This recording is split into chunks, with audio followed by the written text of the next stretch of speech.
Hi guys, welcome to today's video. So I'm going to be showing you how to do holochrome set of nails. So I think I last did a holochrome video when Aurora and Halo first came out from Magpie Beauty, and unfortunately the beautiful Aurora sold out very quickly.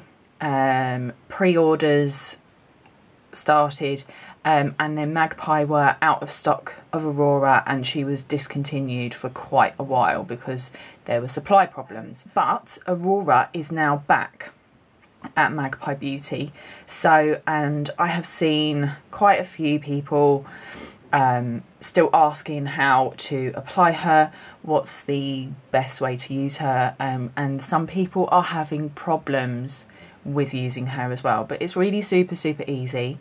I did a little demo on my Facebook page, but I did just want to do a full tutorial for you guys. So what I decided to do was I decided to do an ombre underneath, just to make it super fancy.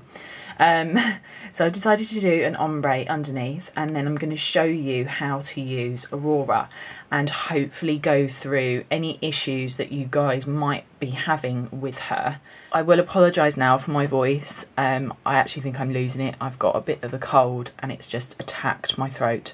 So I am really sorry if I'm really gravelly and I don't sound like myself.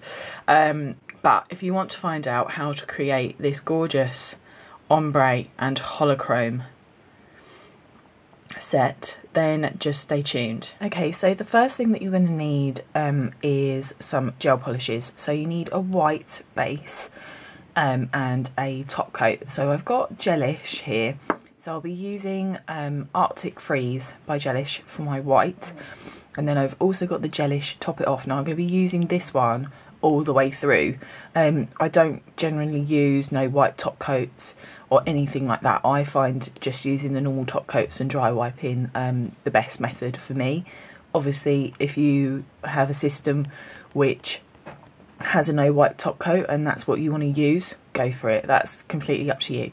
But what you're going to need is a white gel polish and a top coat. So then for the first section of the video I'm going to be using Magpie Pigments in Fleur and Dora, and this is just to get our lovely ombre underneath the holochrome, and the reason why I use the Magpie pigments is they're really bright and neon, and I think Aurora looks the best over really bright neon colours, so I'm going to be using those ones. Then of course I'm going to be using Magpie Holochrome Dust in Aurora,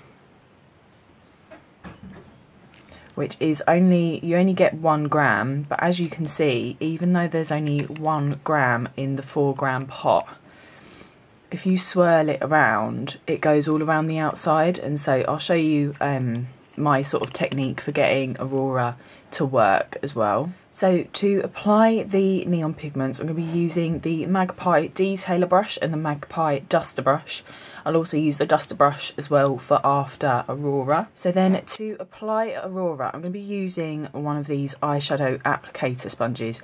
Now this one is very much a proper sort of sponge. I have got ones that have a more sort of foam, solid sort of tip, but I find that they actually apply too much product. For me, these type of ones are the best sort of applicators to actually use, and I just got these off of eBay. I got a couple of packs and they're just really quick and easy to use. Obviously I've used this one quite a few times, so I usually use it once and then just dispose of it, but obviously I've done sort of a full set with this one as well. So yeah, those are the applicators that I use. So, and then I always get asked which lint-free nail wipes that I use. So I use the OPI Expert Touch, and this is obviously sort of the big box. So, and basically these lint-free wipes are very lint-free. They are basically like wax strips.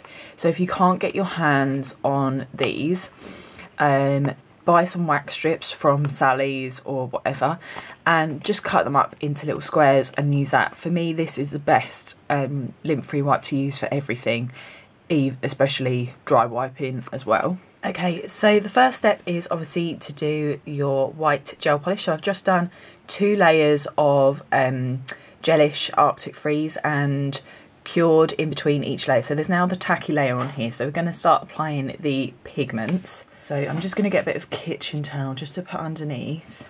So we're going to start off with the purple one, which is Fleur.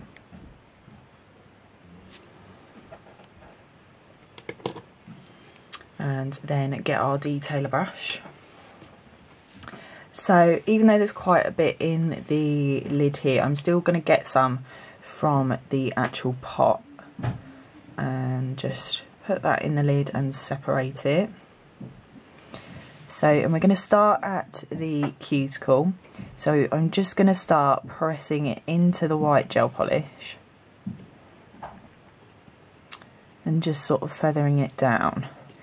So then obviously that's not where the ombre is going to start, but then what I'm going to do is I'm actually going to go backwards. So I'm going to go now from the middle up, and this is how we're going to get a really nice sort of blend, hopefully, into the blue without having loads of pigment there.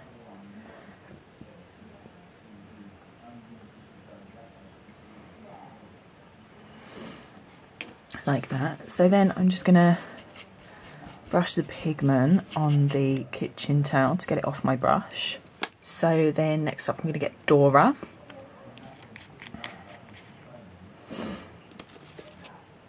So, and I'm just going to do the same thing, just get some from the pot and put it in the lid and break it up. So, and what I'm actually going to do is work from the tip upwards now, making sure that the free edge is covered and all the side walls, and then we're going to start feathering up into the middle for that ombre. And then what I'm going to do is I'm actually just going to rub some of the blue over that middle bit.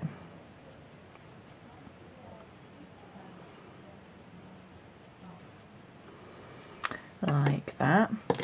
Then I'm going to get my duster brush, and this is where I'm just going to brush off all the excess from around the nail and underneath the free edge, the side walls, everything. So then I'm going to top coat this nail once with a nice floaty top coat and cure it in my lamp, and then I'll be back with you. Okay, so that's now all been cured, so I'm going to get my lint-free wipe, and this is completely dry, and this is what we mean by dry wiping. There's no cleanse or anything on here, and all I'm going to do is wipe off the tacky layer from the top coat with my dry lint-free wipe. So, and if you haven't caught all of the pigment in that top coat within that one bit, even with no cleanse on here, you will sort of rub off the pigment. So when you're top coating, you must be careful that you're encapsulating all of that sort of pigment. So now we're going to get Aurora. So as I said earlier, you get 1 gram in this 4 gram pot, so you can see it in there. But if you give it a nice sort of swish around, there's all of this pigment or dust on the side. So what I do is I get my eyeshadow applicator sponge and I just do a little swipe at the top of the jar. So you can see I've got loads of dust on my sponge. So what I'm going to do is I'm just going to start by sort of lightly feathering it over the nail. This sort of ensures that you're not just getting then a big bunch of dust in one particular spot. And then I'm just going to start rubbing it in all over the nail. And it really is easy, guys. It's just figuring out the right amount of pigment, or dust, should we say. So, and then making sure that all of the areas are covered right around the cuticle, like that. It does take quite a while to figure out how much dust you need, but you can see there, just there, that's the amount that I've just used for that one nail. Tiny, tiny amount. So if your nail is still going very, very grey, even with like a daylight lamp or whatever, and you're not getting this rainbow effect and you can't see the colour underneath, it's because you're using too much. However, you must have obviously seen anyway that this does dull down colours, which is why I've used a bright colour as well. So it won't be as neon as it was, but you will still see the colour coming through because they're quite bright. So hopefully that's helped. So now with my duster brush, I'm just going to brush off all of the excess from around the cuticle and around the free edge. Now what I'm going to do is I'm going to top coat this nail twice to fully make sure that everything is encapsulated within this gel polish. So I'm going to do one floaty layer first and then a second normal layer. Then I'll be back with you. Both of those top coats have now been cured. So I'm going to get my lint-free wipe again, but this time I am going to actually use gel cleanser to wipe off the tacky surface. Obviously I've got the gelish gel cleanser. So then I'm just going to rub that all over the nail, rubbing off the tacky layer, and then there you have it. An ombre with holochrome on the top, and this looks absolutely beautiful. And what I'm going to do is I'm just going to turn my daylight lamp off so that you can see what it looks like, obviously without artificial lighting. It's not very sunny outside, it is quite grey, but I am right under a window, so you can still see the neon colour through. Obviously it does still look very rainbowy as well, it's not just grey. So if you find that you're going outside and it looks very, very grey, it might be because you've used too much dust. Obviously it doesn't look as amazing right now as it did with the artificial lighting, but it's not going to because it's light reflective. So I'm just going to turn my daylight lamp back on. So obviously here is Aurora in her absolute glory. So I hope that you like this tutorial, guys. Hopefully it has now helped you out with applying Aurora if you were having problems. Please like and subscribe for future videos, and I'll see you all again soon. Bye.